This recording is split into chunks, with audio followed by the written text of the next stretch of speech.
Hello, this is Rain Manguera and this is the Infinix GT30 Pro. Okay, so wala nang pa sabi-sabi, let's unbox na agad. Wait, for expectations muna, ito supposedly meron siyang Dimensity 8350, 5.5G, 24GB extended RAM, mechanical light waves, may pailaw sigurado to, 1.5K and 144Hz. Uy, taas no ng resolution. 1.5K na resolution, 144Hz AMOLED gaming display. Doon pa lang eh. Interesting ah. Infinix AI and the rest ng kanyang specs. Let's go. At ito na nga yung box. Nice. At ito na nga siya. Hiwalay muna natin itong phone. Meron na siyang kasamang jelly case, at ang jelly case stylish, hindi siya yung transparent lang na wala lang. But this has style. Okay, good. We have literatures, 45 watts charging brick.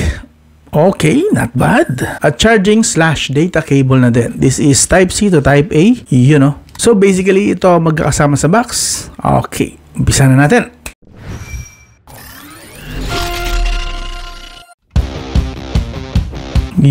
Maganda. Napunta sa akin is dark gray, which I like that. Gusto ko yan. At yung design niya is smooth. Parang smooth siya na glass. Smoky glass. Mukhang hindi naman siya fingerprint smudge magnet. Napakakinis lang. Parang nasa gitna siya ng makinis at slightly smoky na metallic finish. At ang design, gaming design pero hindi siya loud. Take note din round yung corners. Sexy, no? This one has Infinix GT. Babasa nyo ba? Medyo mahirap yung pailaw.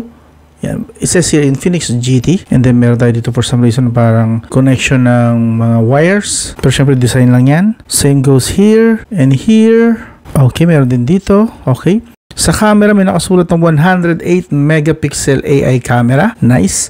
And then sa taas meron tayo, marami. Speaker grill. Isa dyan is infrared, I'm sure, and noise cancellation mic. I like the finish of this. Hindi siya matalas Tingnan nyo. Hindi siya matalas. Brick shape siya of course, pero hindi matalas yung edges niya. Kahit na naka flat edge siya. Pansin nyo. Kaya pag gino-hold ko siya, may pakiramdam na slightly round yung mga corners na hinahawakan ko. Good thing to kasi kung ito ay for gaming, ito yung tama. Kasi at least, hindi masakit pag matagal sa daliri. Yung pakiramdam Good design dito, solid. And of course, pansinin din natin yung metallic finish niya. Ganda. Dito sa kanan, nandito yung power button and volume rocker. I'm not sure kung ito rin yung fingerprint, but I hope nasa screen para medyo social naman. Sa baba is nandito ang speaker grill ulit, USB Type-C, main microphone, and we have the SIM tray. Buksan ko na para malaman na agad natin at malagyan agad ang SIM card. By the way, this supports dual SIM pero wala siyang micro SD card slot. So, non-expandable, pero dual SIM naman siya at least. Let's go! Now, dito naman sa kaliwang side, malinis po siya. Good. Wait, pansinin ko lang Meron siyang print ng parang button, pero this is not button na kagaya nito na mechanical. This one seems like printed lang na button. Possible kaya na ito ay shoulder triggers na capacitive. Capacitive touch nga yata ito na shoulder triggers. Yeah, why not? This is a gaming phone, diba? Remember? So, yeah. Now, I'm more than curious na lalo. At na-excite na nga akong bigla nung nakita ko yung trigger buttons na yun. Ayun, open na natin. So, setup ko muna saglit and then balikan ko kayo Mabilis lang. Yun, Open natin. Wait, take note ko lang, This has tempered glass na screen protector. Hindi po plastic screen protector. This is tempered glass na agad. At hindi na natin kailangan ng tayo ang mag-install. That's good. Good job. And I wanna show you this then. So, try na rin natin kung ano itsura niya. Kapag solid. Ang ganda. Another thumbs up dito sa part na to. Design-wise, good. Very good ang ginawa dito ni Infinix. I like this. Na ganito ang ginawa nila. Design, tapos jelly case na ganito. Yung camera, pinapoprotektahan na agad ng jelly case. Pansin nyo, hindi siya nakagilid, kundi nakapatong talaga siya doon sa gilid ng camera module. So, it's much safer. Tapos, slightly nakaangat din yung jelly case, of course, para hindi sumasayad yung camera once na pinatong siya sa table. Okay, solid. So, this one feels very premium. No doubt. Very premium talaga to. Design-wise, yung curve niya, maganda. I like this. Alright. Balikan ko kayo. Siguro test ko naman i-test. Fast forward tayo ng 1 to 2 weeks. Maybe. Then balikan ko kayo para sa full review. Diretsuhin natin to sa full review. Na-excite ako Let's go! So yun, more than a week na nakakalipas. So ito na po ang kanyang specs. Full specs na po to, sure na po ito. Yan. Alright, now, pause nyo na lang yung video kung gusto nyo pambasahin, pero tutuloy na tayo sa actual na mga test. So, performance na agad! So sa performance, remind ko lang kayo na this has the MediaTek Dimensity 8350. This is 4 nanometer up to 3.35 GHz ang kanyang clock speed. Meron po siyang Mali G615 MC6. That's hexa-core po na GPU. Note ko lang din na apat po dyan ay 3 GHz mahigit clock speed. 3 GHz mahigit na clock speed yung apat dyan. And then another 4 for 2.2 GHz para naman sa mga low demand na mga apps and games. Okay? Now, ang Antutu score niya, pakita ko na lang din sa inyo. Yun. So, 1.3 million po. Actually, sa unang test natin, ang nakuha lang natin is 1.2M. This is the first day. Okay? Now, kanina, bago tayo mag-start, tinry ko ulit, nakakuha nga tayo ng actual na 1.3M. So, the more mo siyang ginagamit, habang tumatagal, lalo siyang nalakas at lalo siyang na-optimized. This variant is 12GB, 512GB storage, UFS 4.0. Okay. Yung UFS 4.0 niya, kinonfirm ko lang kung legit bang UFS 4.0 and good news, yes. Legit po siya na UFS 4.0 base sa test. Ang score po niya is 237,000 mahigit. Now, translation po niya sa actual game. Sa Mobile Legends, out of the box, ultra agad ang supported niya na settings. Yes, ultra agad. That means, kaya po niya mag-run ng 110 to 120 FPS kahit pa mag-rumble lang kayo dyan sa gitna ng mapa. Okay? At ito pa malupit. 38 degrees Celsius lang po ang temperature na nakuha niya. Okay? And kita nyo naman, room temperature tayo. Hindi po tayo naka-aircon. Talagang legit po yan.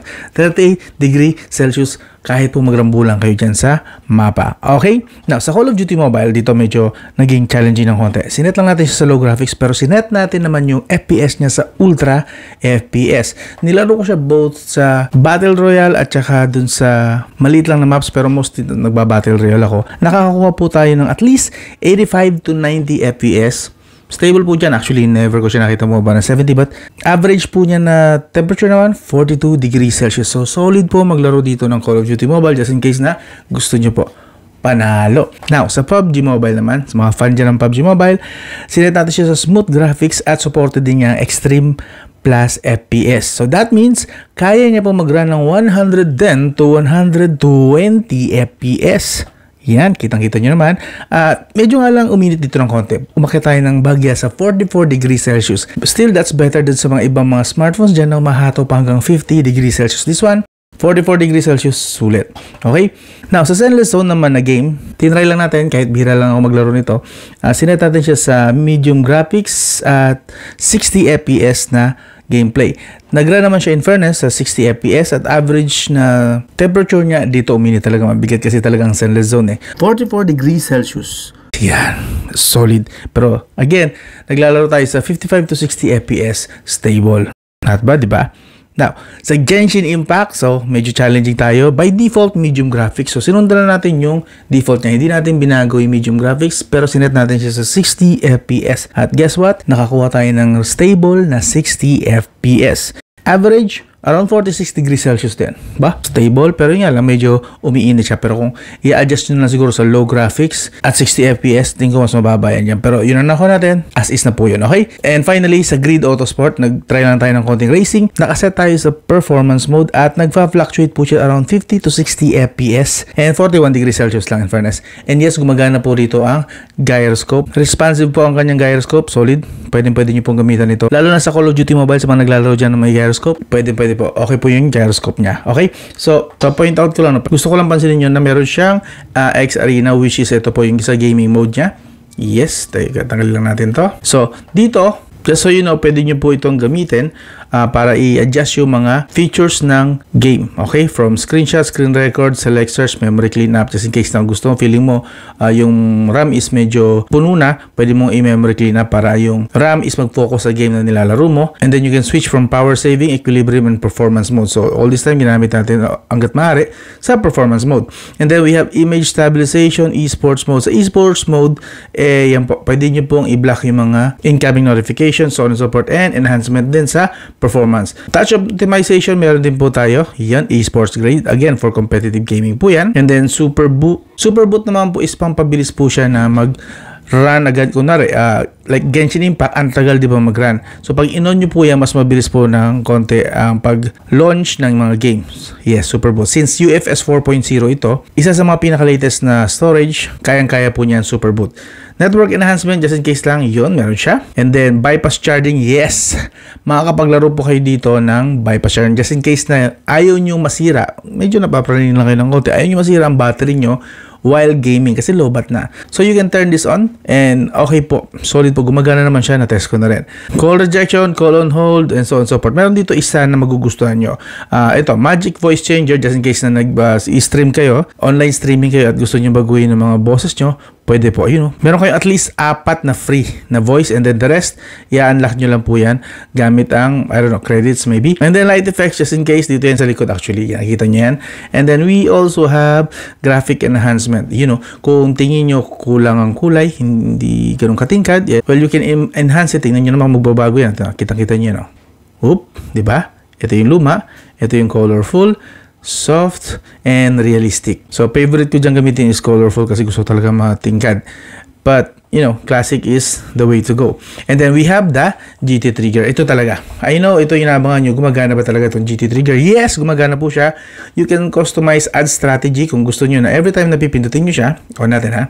Like ako, I already add strategy. Kapag pinipindut ko dito, you can see gumagana po yan. Very responsive po yan. Hindi po yan pumapalya. So, unlike dun sa button na minsan, sumasablay yung pindot, the capacitive touch or this one, the touch trigger lang na side is very much responsive. Mas accurate po ito kaysa sa button. Yun nga lang, make sure lang na maintain nyo na malinis yung gilid at yung daliri nyo syempre. Para mas sigurado tayo na nagre-respond yung gilid, yung kanyang trigger button. Yes, you can customize your buttons here, your attack, your shooting. Kung gusto nyo dito nyo ilagay pagbabaril, ilalagay nyo lang doon. Since meron naman mga customizable button, pwede nyo ilipat ng pwesto, ilagay nyo na lang dyan and then once na pinindot nyo yan, gagana yan dyan. You can choose that, okay? So, may iba-iba siyang function. Pwedeng hindi siya mag-effect. Press and press release. Depende sa inyo. Same goes with the other one. Alright?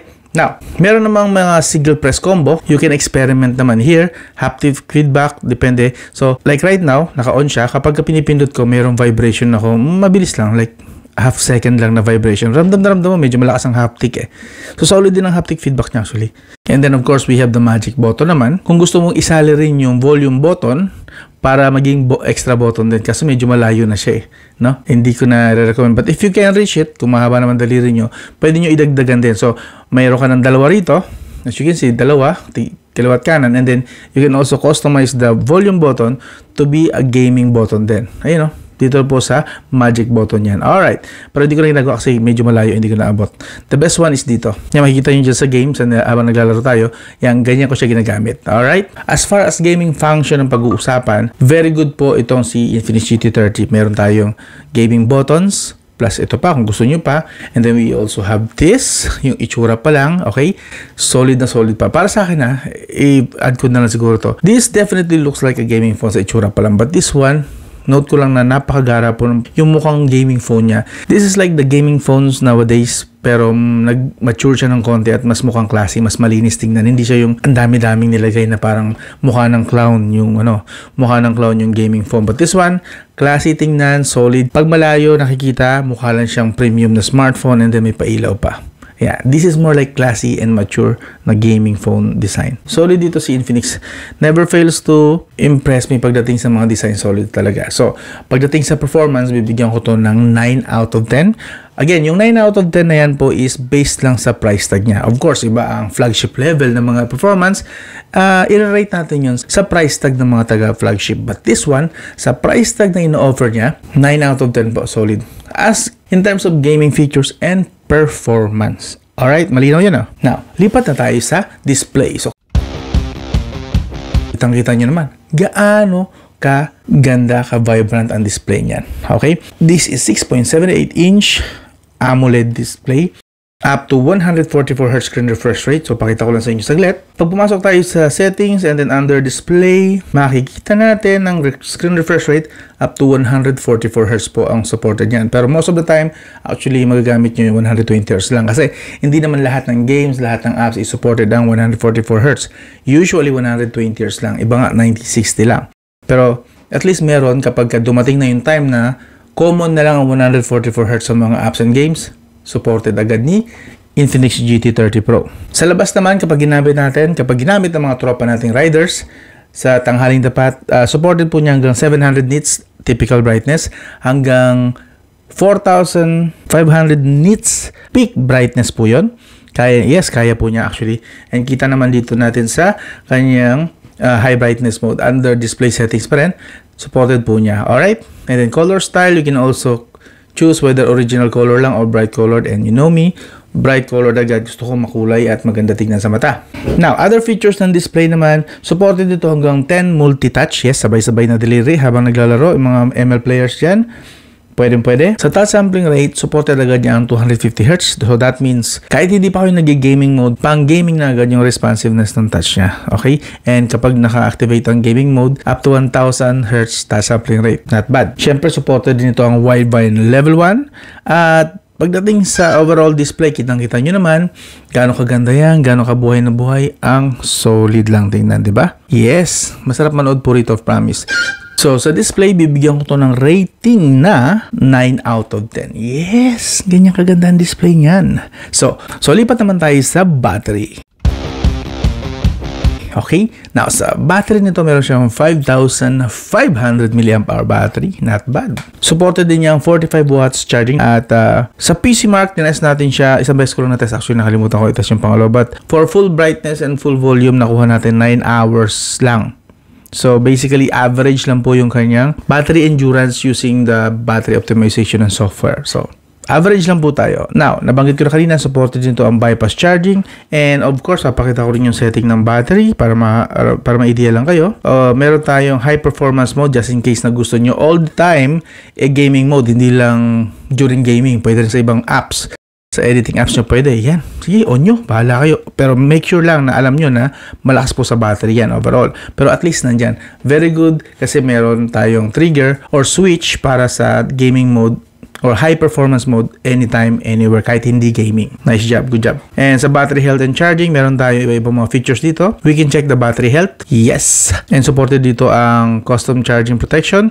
Pwede mong ipatigil na yung charging sa 80%, 85%, 90% or hanggang 95%. Nasa inyo yan. And may reminder din siya. Reverse wireless charging, supported din niya, pero siguro pang emergency nyo na lang gawin yan kasi malakas talaga yung kumain ng battery. And reverse wired naman, kung gusto nyo na wired naman. Again, pang emergency purposes lang, just in case. At least meron kapag kailangan. So sa battery, dahil average lang nakuha natin, pero okay naman overall halos lahat ng mga features, bibigyan ko siya ng 7 out of 10, okay? Very much pasado, pero nothing impressive sa battery. Now, sa camera naman.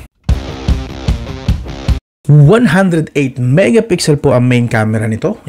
Dalawang camera lang po yan. Ang isa dyan is 8 megapixel. Ultra wide naman. So, sa front naman, meron tayong at least 13 megapixel. Remind ko lang kayo na this is a gaming phone kasi. Kaya ganyan na dalawa lang ang camera niya. Hindi talaga nito focus ang camera. Pero, wag ka. Eto, ang ganda ng shots. Hindi ko ina-expect yung mga shots. Ganito kagaganda ang mga shots. Tingnan nyo naman. Yan o. Kita nyo, impressive po yung mga kuha sa camera nito, both pictures and videos. Pero sa pictures, nakita nyo, nice amount lang ng contrast. Kita natin, medyo contrasty, yes, pero good amount lang yung contrast niya. Hindi na masama. And social media ready na, of course. No edits needed. Okay na yan. Para sa mga hindi naman advanced photographer dyan, na gusto lang talaga kumuha ng camera and maganda agad ang shots at ang mga results, ito na yon. Okay? May mga hit and miss lang tayo, minsan sa white balance, pansin nyo naman, pero overall, great po yung mga shots. Eto naman. Video recording. Eto, dito ako na-impress, dito ako natuwa. Kasi gaming phone ito bakit ganito? May ganito siyang feature. Supported po ng rear camera ang 4K at 60 fps. May OIS ang 60 fps na 4K niya. Dati, nakukuha lang natin 4K 60 fps pero yung stabilization, yung OIS niya nasa 1080p. This one, nasa 4K 60 ang stabilization. And that's a very welcome feature. Infinix, thank you. Finally, may OIS na sa 4K 60 at hindi 50,000 ang presyo. Nasa ganitong presyo lang. So yes, as you can see, stabilize sa mga video, solid. Anyway, parinig ko na rin sa inyo yung mic para alam nyo na pwede ito sa vlogging. Yan. So this is the 4K 60 at meron siyang stabilization on the spot. So solid. para sa isang gaming phone, meron siyang 4K 60 with stabilization with OIS. And kamusta naman ang what do you call this, stabilization, or kamusta din ang microphone? So far dito sa screen mukha namang smooth, so I guess smooth siya. Okay, di ba? This is 4K 60.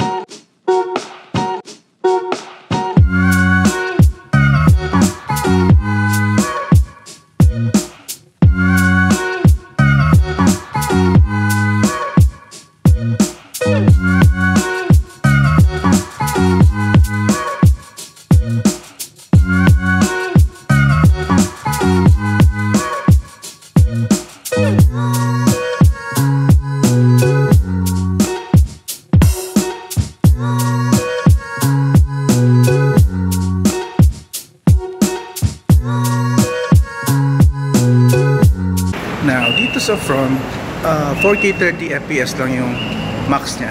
4K 30 FPS. Not bad para sa isang front camera. Again, gaming phone and camera phone in one device. Saan ka pa, di ba? Kumusta yung microphone? Solid, ang ganda rito sa ano. By the way, andito ako sa Kuma Cafe. This is sa Tagaytay. And ayun po ang view sa background. Yun yung Taal somewhere. I guess that's the Taal. Yeah. This is again 4K at 30 FPS sa front camera with stabilization din. So again, unexpected na maganda ang results sa videos, the video stabilization, and even sa front camera, solid din. Nakita nyo naman din, diba? So this is perhaps the gaming phone na happens to have a good set of cameras, no? Okay din yung software niya. So, sa presyo niyang lower mid-range budget, my God, ito na yun eh. Pag may nagtanong sa akin next time na anong pwedeng smartphone na hindi ka mahalan na gaming phone at maganda rin ang camera, ito na agad. Matic, ito na agad yun. Yes. So, sa camera, bibigyan ko to ng 8 out of 10 na score. Solid. 8 out of 10. Panalo. Not the best. Again, not flagship level na pang 50,000, 100,000. No. Para sa price tag niya, that's 8 out of 10 agad. Yes. And then, finally, sa audio, stereo speaker po ito. May speaker tayo sa taas at may speaker tayo sa baba. Now, ito yung tunog niya.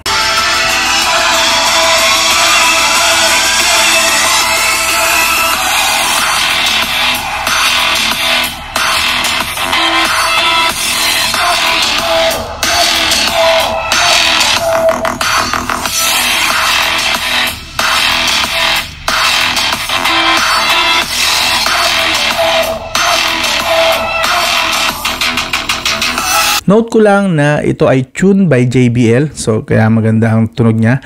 Actually, impressive po yung loudness niya. Hindi ko na-expect na ganito kalakas ang kanyang audio. Mas malakas pa ang audio nito sa smartphone na ginagamit ko for daily driving. Okay na okay po ito. Basta in terms of audio, great overall quality din. Ang ganda ng bass niya. May hampas ng bass eh. And then those mids and highs, solid. Pwede ito kahit sa labas gamitin. Rinig nyo pa rin. Okay na okay. Provided na syempre mataas ang bitrate nung pinapatugtog nyo na music or video. Okay? Ang lakas ng sound kasi na piniplay natin is nakadepende rin po yan sa taas din ng bitrate. Tandaan nyo yan. Sa mga hindi po nakakalam, check nyo kung ano yung tinutukoy ko about bitrate. Kung gusto nyo na malinaw, malakas, at solid na tunog, mataas na bitrate ang kailangan nyo. By the way, sa Bluetooth 5.4, yes, meron siyang Bluetooth 5.4 na connectivity. Meron po siyang codec. Supported niya ang codec ay SBC, AAC, LDAC, OPPO. So basically, lahat po ng mga popular na audio codec supported niya, okay? And of course, supported din niya ang LC3, LHDC, Qualcomm aptX HD. At bibigyan ko rin siya ng 8 out of 10 na score pagdating sa audio. Alright? Now, sa connectivity, okay. Supported po niyang 4G, LTE, 5G, VoLTE, and VoWiFi. Ano pa bang hahanapin mo? Yes, supported nito ang dito SIM card, so no worries. Now, hindi po niya supported ang eSIM. As you can see, meron po siyang NFC and IR port. Meron tayo dito ang infrared port, and yes, supported nito ang NFC din. Sa Wi-Fi speed test, solid po. Ang lakas ng sagap ng Wi-Fi nito. Even nasa terrace ako sa taas, sa second floor, hataw pa rin yung kanyang sagap ng signal even with 5 GHz na network. Sa mobile data speed test, hindi rin po siya papakulelat. Malakas din. In fairness, ang laki na improvement na ng Infinix, no?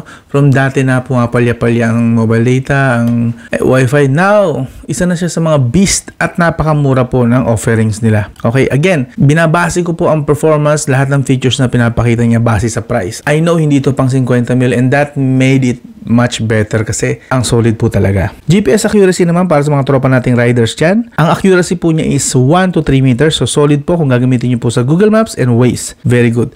So basically sa connectivity, bibigyan ko to ng 8 out of 10 na score. Alright. Now, the Infinix GT30 Pro promises 2 major updates and 3 years security patches. Okay? And of course, meron din po itong Folax just in case na mahilig kayo sa AI. Meron din and tinest din natin yan. Yan, papakita ko sa inyo. Hi, Folax. Tell me the next schedule or at least the schedules of the NBA games this coming finals. The 2025 NBA Finals between the Oklahoma City Thunder and the Indiana Pacers begin on June 5th, 2025. Here is the schedule. Thank you. Never mind. It's my pleasure to help my friend. I hope my appearance can make you feel happier. Kasama na rin natin sa other features, meron po siyang pailaw sa likod which is napakaganda para sa akin. Ang solid at buti na lang yung kasamang jelly case is kitang-kita. So yan. Yan. And of course, may mga clips tayo dyan at mga b-roll na makikita nyo. Yes. And you can customize that. Pasok lang kayo sa settings. Hanapin nyo itong mechanical light waves. You know, and then from here, kung gusto mo lagi siya naka-on, i-turn on nyo lang sa party mode on. You know, ilaw na siya ng ilaw dyan pag naka-on ito. Okay, and then of course, may mga triggers din, notification, shooting cameras, flash for calls, music, flip to flash, start of games, charging, Folax, startup, so on and so forth. So as you can see, kung cosmetics lang pag-uusapan regarding gaming style, gaming features, meron din po siya. Hindi lang po siya basta-basta gaming phone. Hindi lang masabing gaming phones. May mga features din talaga siya na pang gaming phone. And ito pa, napapansin nyo no, sa mismong jelly case na kasama, while may pailaw na nga, meron pang sa jelly case naka-open yung part na kung saan yung touch triggers. So pwede kayo maglaro na nakasuot ang jelly case just in case na gusto nyo lang. Hop, by the way, bago natin tuloy tapusin itong video na to, gusto ko lang introduce sa inyo si Infinix XPad GT. Coming soon, full review nito, abangan nyo. Meron itong specs na Qualcomm Snapdragon 888. That means expect na hindi pipitsugin po ang kanyang performance. Sa mga nagsasabi na prone daw sa overheating yan, well, yan din ang inakala ko noong una. Pero I tested this. I game on this. Tested the battery, kung malakas din siya sa battery. Well, I must tell you, mali po yung akala nyo. Kahit ako rin, real talk, na-surprise na din ako. Good surprise actually. So by the way, continue lang natin yung specs niya. Patikim lang ito para may abangan lang kayo. This has 13-inch, yes, 2.8K 144Hz screen refresh rate din siya, kagaya ng GT30. Gaming display po yan, hindi po yan pipitsugin. That's 2.8K. That's more than 2K resolution, okay? At meron siyang 8 speakers. Basically, 4 na mga speaker grills. All metal body. Yes, hindi po to cheap materials. All metal body with ultra slim 6.5mm design. Itsura pa lang, isipin mo, flagship tablet ito. Yes, meron din siyang 10,000 mAh battery with 33 watts supercharge, keyboard and stylus support. Yes, pwede po kayong gumamit ng stylus dito. Meron din siyang Infinix AI. Specs nito is 12GB, 256GB na storage with 8GB extended RAM. Hulaan nyo kung magkano ang price. Wala pang 20K. Price tag? Yan. Okay, so abangan nyo ang full review nito soon. Now, verdict na tayo. Okay. So, real talk, sa lahat ng score na binigyan natin, bibigyan ko to ng 8 out of 10. Solid. Pasadong-pasado kung sa overall performance niya and features. Solid. Okay? As for the price, ito po ang price niya and kayo na po mag-decide kung tingin nyo sulit sa inyo yan o hindi. And para sa akin naman, ang thoughts ko rito is sulit po. Okay? FYI nga lang po pala, no? Just in case na isa kayo sa mga unang makakabili ng Infinix GT30 Pro sa kanilang launch event, may kasamang libreng gaming kit pag bumili kayo ng Infinix GT30 Pro, yes, yung gaming kit na yun, ang laman nun isang cooling fan na may magnetic charger. It helps maintain yung all-day 120 FPS system. Okay? Para laging kulangin yung Infinix GT30 Pro smartphone. Okay? Kaya zero frame drops yan, zero lag, and zero battery drain. Right? Now, usap tayo sa comment section kung ano ang sa tingin nyo, ang nagustuhan nyo rito sa phone na to or hindi nagustuhan. Kayo na lang magsabi dyan sa comment section pag-usapan natin. Iwan kong link sa video description or ipipin ko sa comments or maybe try ko rito ilagay sa Shopee floating na feature na tag dito. Kapag tinatouch nyo yung screen, lalabas po rito may floating tag dito para dito. Usually, may malaking discounts na nakukuha dyan. But if ever man nawala dyan, nasa video description or pin comments lang. Okay? So this is again the Infinix GT30 Pro. I'm Rain Manguera and I'll talk to you again soon.